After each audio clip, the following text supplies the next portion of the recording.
रायगड जिल्ह्यात मुसळधार पावसामुळे सुकेळी येथे मुंबई गोवा महामार्गावर पुराचे पाणी आल्याने पहाटेपासून वाहतूक ठप्प झाली आहे। अनेक प्रवासी 4 ते 5 तास वाहनांमध्ये अडकून पडले होते। अशा परिस्थितीत प्रमोद म्हसकर प्रतिष्ठानच्या कार्यकर्त्यांनी पुढाकार घेत अडकलेल्या प्रवाशांना पाण्याच्या बाटल्या, बिस्किटे आणि नाश्त्याचे वाटप करून मदतीचा हात दिलाय।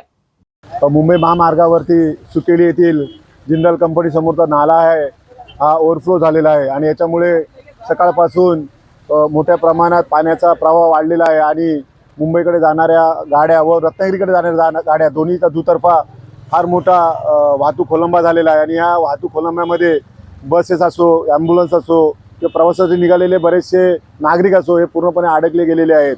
आणि रात्रीपासून प्रवासात निघालेल्या नागरिकांना पाण्याची गैरसोय होत होती, खाण्याचा गैरसोय होती, ती पूर्ण करण्याचा प्रामाणिक प्रयत्न आमच्या प्रमोद म्हसकर सामाजिक प्रतिष्ठानमार्फत केला जात आहे। आमच्या प्रतिष्ठानचे सर्व कार्यकर्ते गेले 3-4 तास या पावसामध्ये, या ट्रॅफिकमध्ये लोकांना पाणी, नाश्त्याचा असो किंवा बिस्किटपुडे असो हे पण देण्याचा प्रयत्न करत असते। त्याप्रमाणे एक वृद्ध महिला होती, त्यांना आजारपणात त्यांना पूर्णपणे गैरसोय होत होती वॉशरूमची, तर त्या महिलांना आम्ही आमच्या कार्यकर्त्यांनी उचलून आमच्या गाडीमध्ये घेऊन इथे नजीकच्या हॉटेलमध्ये जाऊन त्यांना पूर्णपणे त्यांना सोय करण्याचा प्रयत्न केला। अशा बरेच लोकांना, आज गरजू लोकांना मदत करण्यात आलेली आहे।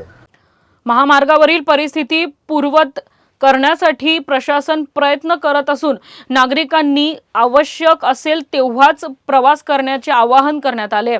दरम्यान सामाजिक बांधिलकी जपत प्रमोद म्हसकर प्रतिष्ठानने केलेल्या या मदत कार्याचे प्रवाशांकडून कौतुक केले जात आहे।